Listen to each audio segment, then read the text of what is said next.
So everyone is praising the Watch 9 for its cool processor and upgraded health features. That's true. I'll praise them too because the watch is cool, awesome, and I like it. But still, for $380, Samsung did cut corners in a few places. And that's what we're going to talk about today. There, I'll start right away with the main point. The Watch 9 is a good watch for the money. I'm not going to say anything bad about them, but good doesn't mean without compromises, right? So we'll break down 5 points where Samsung clearly cut corners, and 1 point that hasn't changed at all for the 3rd year in a row. Maybe you, by the way, have guessed what it is. If you guessed, write it in the comments. So the first thing is the charging. It is limited to just 10 watts without any fast charging mode. There's no way to get half a charge in 15 to 30 minutes here. It's a standard wireless charger, and a full cycle takes just as long as it did for previous generations of watches several years ago. If you forgot to put the watch on the charger at night, you just won't be able to quickly top it up in the morning before leaving. Second, there is only 32 gigabytes of storage. Yeah. For the year 2026, honestly speaking, that's just, well, nothing, unfortunately. So for basic tasks and downloading a playlist, this memory will be more than enough. But if you want to actively install some third-party apps and keep a lot of offline content, then the space will most likely be tight. Yeah, the number, it looks okay. That is, these 32 gigabytes, when we read 32 gigabytes for a watch. Well, yes, it seems pretty good, but until you actually start using it and really feel for yourself how much the memory gets filled up, you probably won't realize just how little 32 gigabytes actually is. Although for a watch, it might be okay. Again, if you aren't actively downloading third-party apps and so on.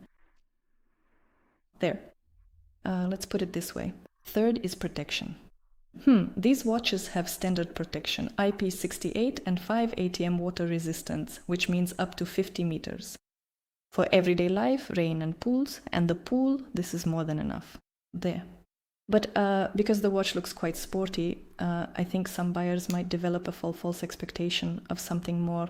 For example, that you can go scuba diving with them, or that they will withstand a jet of water under pressure. But that's not the case. The protection here it's strictly for everyday use. There is no special dive certification, but you can take a shower with them.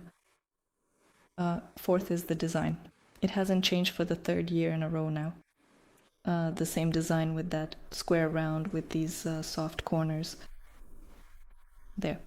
The same, armor aluminum case, just like in the 2 previous generations.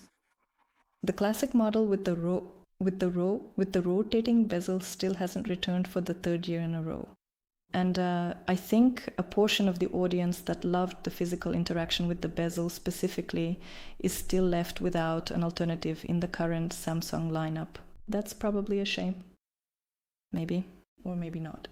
Fifth, and this is probably the most perhaps unexpected point, in the Samsung presentation, it sounds like the battery has grown by 20%. Sounds cool, right? But if you dig a little deeper, this growth refers to the 40mm version.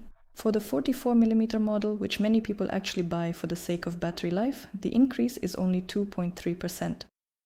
And the cherry on top, Samsung itself states in the specifications that for the new watches, the battery life is the same as it was for the previous Watch 8.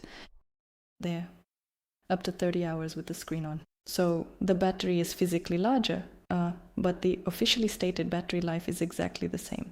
It turns out the buyer sees big percentages in the presentation, but in reality, they are holding a watch with the same battery life as 2 years ago. But then again, in fairness, there is a great processor here in an inexpensive lineup. This is a good move on Samsung's part. Usually manufacturers cut corners on chips in their entry-level models. There you go. Also, the health features, especially vitals with personalized sleep analysis, work decently and without any additional subscriptions.